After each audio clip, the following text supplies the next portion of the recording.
All right, today we are diving into an absolute giant of a business book, Jim Collins' Good to Great.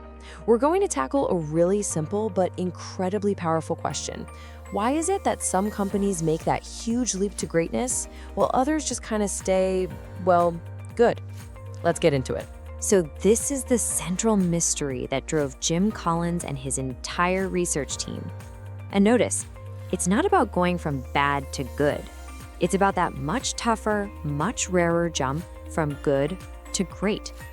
So you can think of this as a sort of business detective story. We're going to follow the clues that the research team uncovered and see if we can solve this puzzle. So how exactly did they solve it?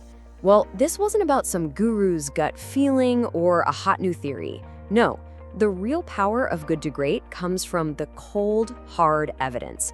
It comes from years of incredibly rigorous, data-driven investigation. Let's take a look under the hood. The goal here was pretty straightforward, but just monumental in scale. They wanted to systematically dig through decades of financial data to find the common threads. What did the companies that made that leap to greatness have in common that their direct competitors just didn't? And when I say systematic, I really mean it. The team started with an initial list of over 1,400 companies, all just to identify the tiny handful, the elite few, that actually made the leap and then sustained it for years. This massive scale is exactly what gives their findings so much weight and credibility. So, after all that digging, what was the very first major discovery? You know, surprisingly, it had nothing to do with strategy or technology or the market. It all started with something way more fundamental: the people. In every single one of the Good to Great companies, the researchers found this very specific kind of leader at the helm. And it wasn't the flashy, ego-driven celebrity CEO you might see on magazine covers. It was a quiet, almost reserved leader who was just fanatically driven for the company's success, not their own. It's this really powerful, kind of paradoxical mix of personal humility and an absolutely ferocious professional will. And that idea leads us right into the next core principle, which is captured perfectly in this famous metaphor of a bus. For these level 5 leaders, the very first job isn't figuring out where to drive the bus. It's about getting the right people on the bus, and just as importantly, getting the wrong people off. And this right here is where the book just completely flips conventional wisdom on its head. Most leaders, they come up with a vision and then they try to rally people to follow it. That's the what, then who model. But great companies, they do the exact opposite. They focus on getting the right, talented, disciplined people on the team first, and then they figure out the best path forward together. It's first who, then what. Okay, so you've got the right people on the bus. What's next? The next step is all about creating a framework for disciplined thought. This is where you find just extreme clarity and focus. It's the operating machine that drives everything else. To explain this, Collins uses this brilliant little metaphor of the hedgehog and the fox. See, the fox is clever. He knows a little bit about a lot of things, always darting around trying different complex strategies. But the hedgehog knows one big thing and it knows it perfectly. Great companies, it turns out, act like hedgehogs. They find one simple, powerful concept and they stick with it. So how do you find your one big thing, your hedgehog concept? Well, it comes from relentlessly asking these 3 questions until you find where they overlap. What are you passionate about? What can you be the absolute best in the world at?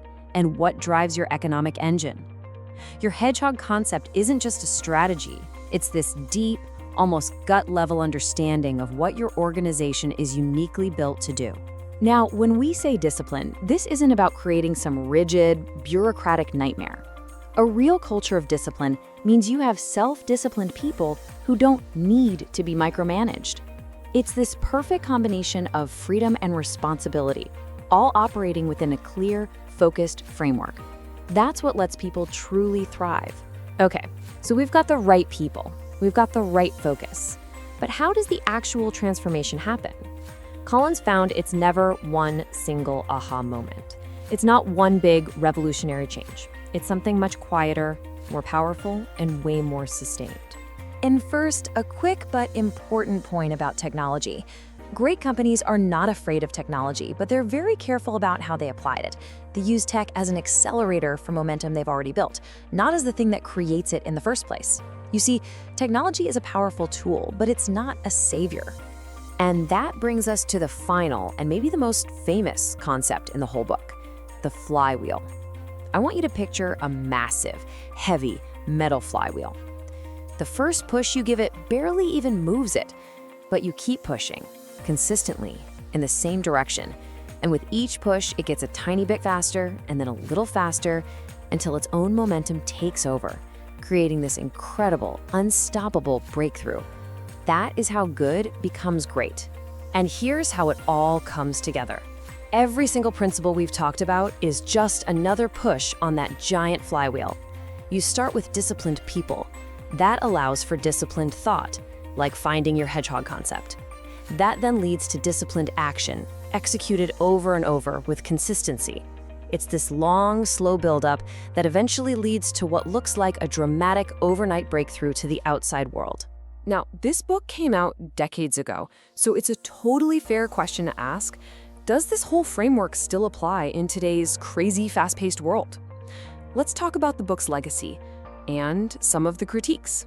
Okay, the most common criticism you'll hear is that some of the great companies that Collins highlighted, well, they later stumbled. And that's absolutely true.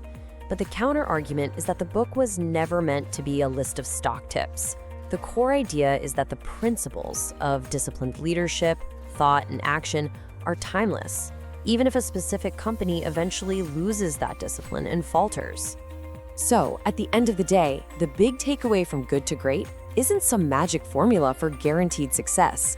It's a durable, proven framework for building an organization's entire culture and mindset. It's all about committing to the long, hard process of building sustainable greatness, not just chasing quick, flashy wins.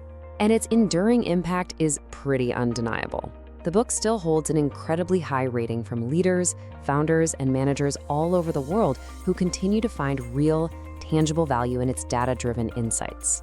It's considered a classic for a very good reason. So we'll leave you with this final thought, turning the book's central question back to you. In your own work, on your team, in your life's ambitions, are you just settling for good? Or are you applying the disciplined thought and consistent action it takes to build something that's truly built to last, something great?